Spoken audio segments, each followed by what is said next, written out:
Dopage avec les hormones de croissance, l'insuline et le PO. On va aborder tout ça aujourd'hui avec les dosages spécifiques, les bénéfices et les risques pour ta santé. Donc assure-toi de rester jusqu'à la fin. Quoi de neuf, docteur? Salut, c'est Tim, étudiant en doctorat en sciences du sport. Aujourd'hui, on va explorer une revue scientifique de 2023 sur le dopage dans le sport et plus particulièrement concernant l'hormone de croissance, plus communément appelée GH, l'IGF-1, l'insuline et le meilleur pour la fin avec le PO. Alors, assure-toi de rester branché et de sortir les popcorns. Dans cet article aujourd'hui, on nous parle d'une variété d'hormones et de substances utilisées par les athlètes, oui, professionnels, mais aussi les sportifs du dimanche. Et puis, c'est un petit peu ça le problème. Je vous fais pas de dessin à qui ça cause le plus de tort, c'est pas mal aux sportifs du dimanche qui n'ont pas le support médical nécessaire. Parce que oui, le dopage dans le sport, c'est pas seulement les athlètes professionnels, mais c'est aussi les gogoles qui bousillent leur santé sans aucune lueur d'espoir d'avoir une médaille d'or un jour. L'objectif premier avec l'utilisation des substances dopantes, c'est d'améliorer ses performances physiques ou son physique en général. Et aujourd'hui, on va voir à quel prix. Parce que ouais, en plus d'avoir un coût non négligeable sur l'aspect financier, ça peut avoir un coût irréparable sur ta santé. Aujourd'hui, on va rentrer dans la section S2 des produits interdits par l'AMA, donc l'Agence mondiale antidopage, et son classement à cette agence-là est divisé en 14 sections. De S0 jusqu'à S9,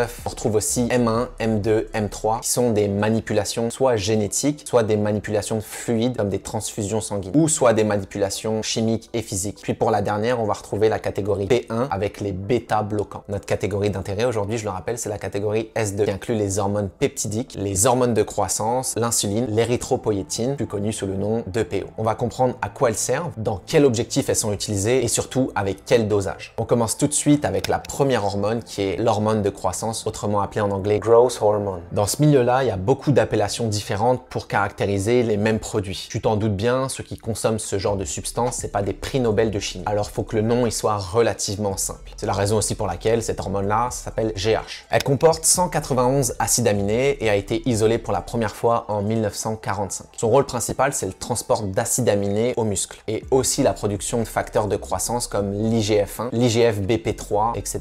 Cette hormone-là de croissance, elle joue un rôle dans la lipolyse. La lipolyse, c'est tout simplement le processus par lequel les graisses, les lipides, stockés dans les cellules adipeuses, autrement appelées adipocytes, sont décomposés en acides gras et en glycérol pour être utilisés comme source d'énergie par l'organisme. La GH joue aussi un rôle dans la rétention du sodium et du phosphate. La lactogénèse, ça c'est le processus physiologique qui se passe après l'accouchement d'une femme qui était enceinte et qui lui permet de sécréter du lait maternel. La GH, ça reste une hormone. Puis les hormones, c'est relativement complexe, ça a plein de fonctions. On rentrera pas en détail aujourd'hui dans chacune d'entre elles, mais cette dernière a aussi un rôle dans l'immunomodulation, c'est-à-dire la capacité à moduler, à réguler le système immunitaire. Comme énormément de produits dopants, avant d'être utilisés dans l'objectif de perdre 20 ans d'espérance de vie, l'utilisation principale de la GH, c'était pour une population spécifique, ayant en général des dysfonctions au niveau de la sécrétion de cette hormone-là. Donc en gros, ça servait de thérapie de remplacement et pas de thérapie d'ajout. Ce qu'on nous apprend, c'est qu'elle a aussi été utilisée chez les individus de petite taille, les individus ayant aussi des maladies chroniques au niveau des reins, chez la femme enceinte lors de restrictions de croissance intra-utérine qui se caractérise par un retard de développement du fœtus et d'autres maladies génétiques bénéficiant de la supplémentation en hormones de croissance. En matière de sécrétion maintenant, voici ce qu'on sait. Elle est sécrétée durant le sommeil et la plupart du temps, les femmes sembleraient en sécréter 50% de plus que les hommes. Les individus obèses en produiraient moins en raison de l'hyperinsulinémie qui correspond à des niveaux d'insuline trop élevés dans le sang ou aussi potentiellement dû à la diminution de l'hormone de la gréline, donc l'hormone de la faim. La production de GH, elle augmente de manière naturelle à la puberté et elle diminue d'environ 14% tous les 10 ans à partir de l'âge de 30 ans. Son action anabolique, donc ce pourquoi elle est utilisée dans les sports comme le bodybuilding, etc., c'est parce qu'elle permet l'apport d'acides aminés aux muscles. La GH, elle a aussi un rôle très intéressant sur la stimulation des protéines de collagène, notamment au niveau des os et des tissus conjonctifs. Ce qu'on nous apprend aussi, c'est qu'elle peut être stimulée par l'exercice physique, notamment grâce au processus impliquant l'augmentation de la lactatémie, et que durant un exercice prolongé, cette concentration peut faire x10. Il semblerait qu'il y ait d'autres facteurs qui pourraient potentiellement la stimuler, comme la nutrition et la supplémentation avec des acides aminés comme l'arginine, l'ornithine et la lysine, avec une variation de réponse très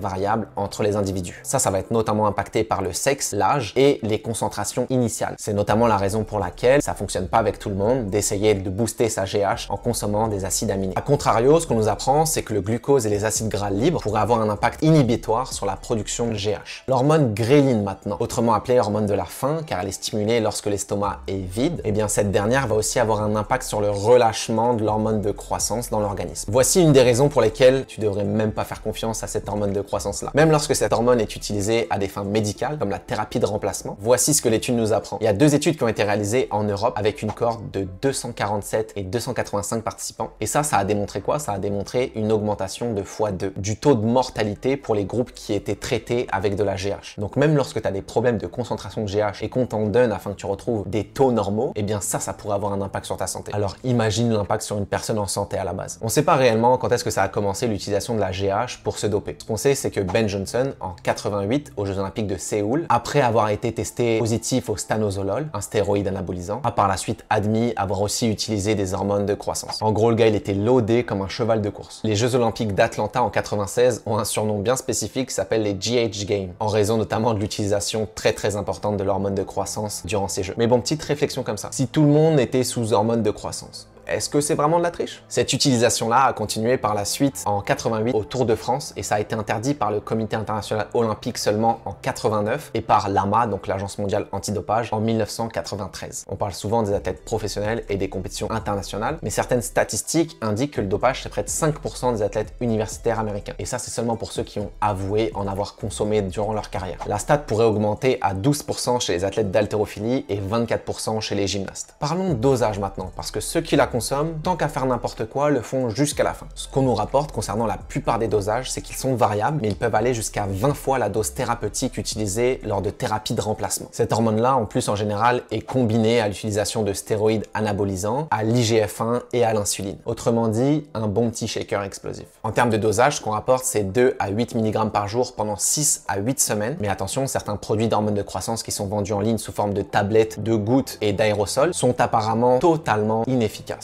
Aussi, comme je vous l'ai dit précédemment, essayer de stimuler la GH en consommant des acides aminés tels que l'arginine, l'ornithine et d'autres n'a démontré aucun bénéfice lorsque la personne n'est pas en carence à la base. Un point relativement important, c'est qu'il semblerait que la prise de masse musculaire avec la GH soit fortement remise en question. Il y a beaucoup d'études avec la thérapie de remplacement qui ont effectué des analyses concernant la composition corporelle et aussi la composition des fibres musculaires de type 1 et de type 2 et ils ont vu aucune différence entre les groupes consommant de la GH et ceux n'en consommant pas. Concernant la performance, il semblerait que ça aide à améliorer la capacité anaérobie mesurée à l'aide d'un sprint de 30 secondes sur vélo. Et ce qu'ils ont remarqué, c'est une amélioration de 3,8% après 8 semaines de traitement d'hormones de croissance. Il y a certaines études qui sembleraient observer des changements de composition corporelle avec l'effet lipolytique. Et ça permettrait une augmentation de la masse maigre de 1,8 kg, qui, je le rappelle, n'est pas seulement composé du muscle, mais aussi des organes et des liquides. Mais en fait, pour résumer ça, l'utilisation la plus intelligente de la GH serait pour la récupération à la suite d'une blessure musculo-squelettique ou tendineuse. Et ça, c'est dû notamment à son effet sur la synthèse des protéines de collagène. On passe à présent aux effets secondaires de la consommation de la GH. Ce qu'on retrouve, c'est l'acromégalie, donc augmentation de la taille des organes, hypertrophie des tissus mous, donc mains, pieds, visage, oreilles, mâchoire, et j'en passe. Une hypertrophie cardiaque, de l'hypertension, du diabète, une gynécomastie, c'est-à-dire une croissance des glandes mammaires pour les hommes, un profil lipidique catastrophique avec une diminution des HDL, autrement dit les bons lipides. Aussi, ce qu'on retrouve, c'est un plus gros risque de développer des tumeurs malignes, et donc tout ça pour grossièrement au maximum 1 kg de muscle en plus.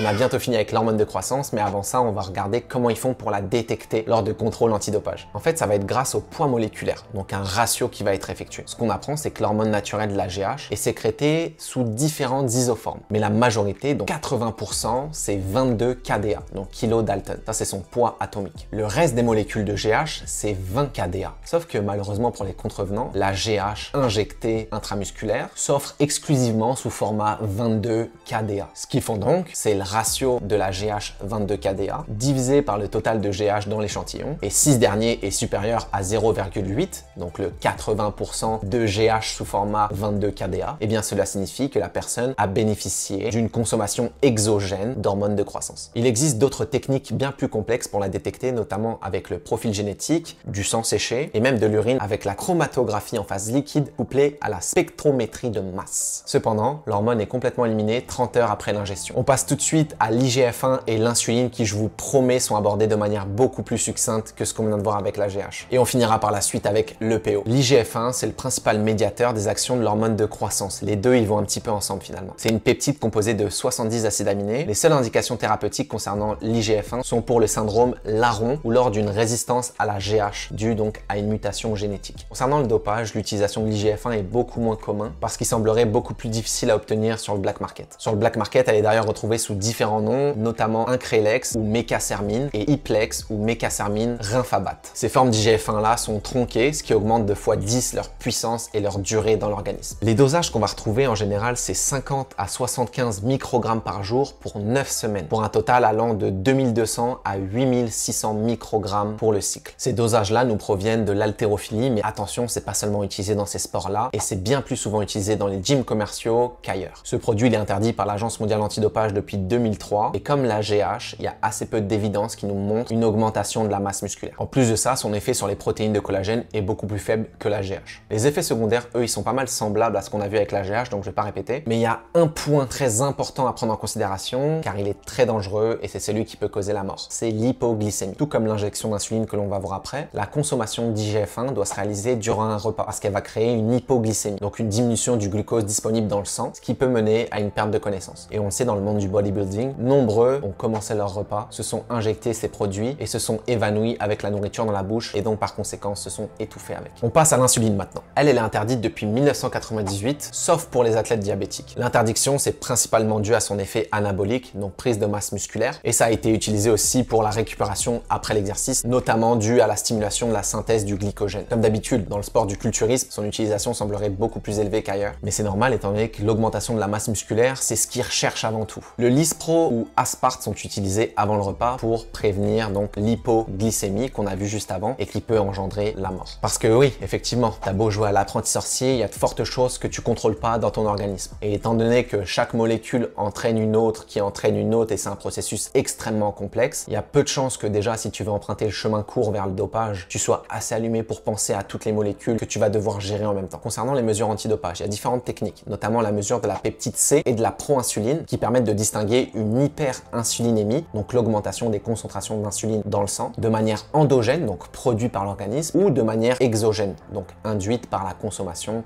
d'insuline. Et c'est ça qui permet de détecter des cas de dopage. Avant de passer à l'EPO, je t'invite à t'abonner à la chaîne si c'est pas déjà fait. En 1968, aux Jeux Olympiques de Mexico City, l'impact de l'altitude sur les performances a été décisif. Un athlète qui vit à une basse altitude et qui monte à plus de 2000 mètres au-dessus du niveau de la mer augmente de 1% son niveau d'hémoglobine par semaine avec un effet maximal atteint après 80 jours. L'hémoglobine, c'est une protéine présente dans les globules rouges, autrement appelés les érythrocytes. Elle va jouer un rôle essentiel dans le transport de l'oxygène. Au niveau des poumons, il y a de l'oxygène qui arrive, ça va se lier à l'hémoglobine. Elle va le transporter vers les organismes et les tissus qui en ont besoin. Par la suite, ce qu'elle fait, elle, c'est l'inverse. Elle prend du dioxyde de carbone et elle ramène vers les poumons afin qu'il soit expulsé. Et ce qu'on nous apprend, c'est que lorsque l'hémoglobine augmente de 10%, le VO2 max, donc la capacité maximale à consommer l'oxygène, augmente de 5 à 10%. Et ça pourrait être vraiment positif pour ta performance. L'utilisation du sang comme technique de dopage, ça a débuté en 1945. Ça a aussi été utilisé dans les années 60 durant le Tour de France. Et en 1981, il y a un athlète finlandais aux 3000 mètres qui a été le premier à reconnaître avoir utilisé des transfusions sanguines avant la compétition aux Jeux Olympiques de Munich en 1972. L'EPO, c'est aussi bien connu grâce à l'affaire Lance Armstrong qui compétitionnait en cyclisme, mais cette substance était déjà bannie à partir de 1990. Mais encore une fois, attention parce qu'il n'y a pas de fumée sans feu. Avec une hématocrite de 51%, on nous rapporte que le risque d'accident vasculaire cérébral est multiplié par 2,5.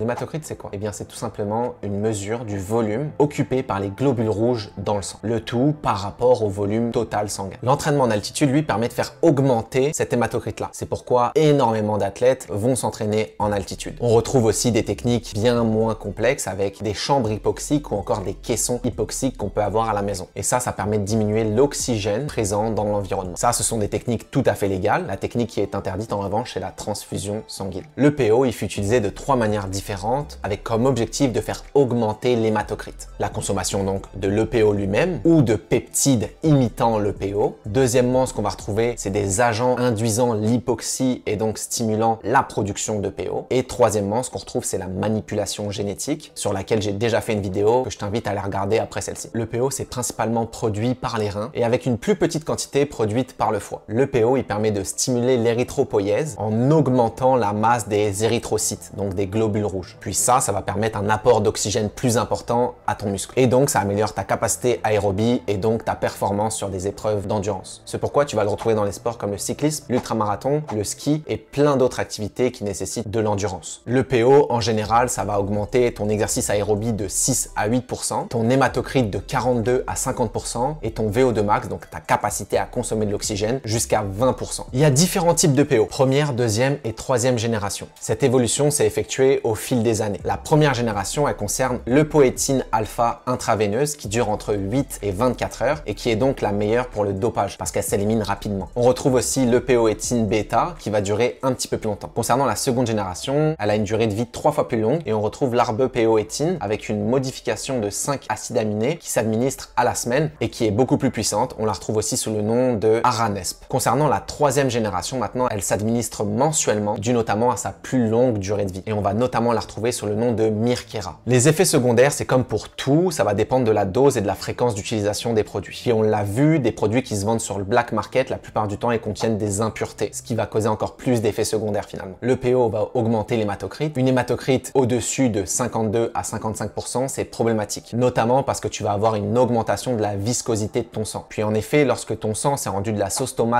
versus du sang, il y a de fortes chances que tu te sentes pas très bien. Mais qui dit épaississement du sang, dit aussi hypertension, arythmie cardiaque, possibilité de thrombose et d'œdème. C'est aussi la raison pour laquelle le cycliste Lance Armstrong se levait la nuit pour pédaler et fluidifier son sang. On l'a vu, le dopage avec l'EPO, c'est 3 différentes manières. Lorsqu'il s'agit d'agents induisant l'hypoxie et stimulant donc la production d'EPO, ça semblerait moins dangereux que l'EPO en lui-même. Ce qu'on nous rapporte, c'est qu'il permettrait de diminuer le risque de viscosité sanguine, d'hypertension et d'impact sur le système cardiovasculaire. Cependant, les risques pour certains cancers sembleraient être plus importants. Quand on lit l'article, ce qu'on retrouve, c'est que le cobalt et les gaz xénon ont été utilisés en 2014 par les Russes durant les Jeux Olympiques afin d'améliorer la production d'agents induisant l'hypoxie et stimulant donc la production d'EPO. En général, la dernière chose qui te vient à l'esprit quand tu entends gaz xénon et cobalt, c'est de l'assaisonner dans ton plat de pâtes. Concernant la détection de l'EPO maintenant, c'est pas chose facile de nos jours car il existe de plus en plus de micro-dosages qui rendent un peu plus complexe la détection de cette EPO. Et en plus de ça, il s'agit de faire la distinction entre ceux qui sont partis faire des stages en altitude et ceux qui se sont administrés de l'EPO. Mais vous en faites pas, l'histoire nous a bien démontré que même avec du retard, on arrive à rattraper les tricheurs. J'espère encore une fois que ce format-là vous aura appris plein de choses. Merci d'avoir suivi cet épisode et on se retrouve très vite pour parler de sciences du sport car la science évolue vite, te laisse pas dépasser.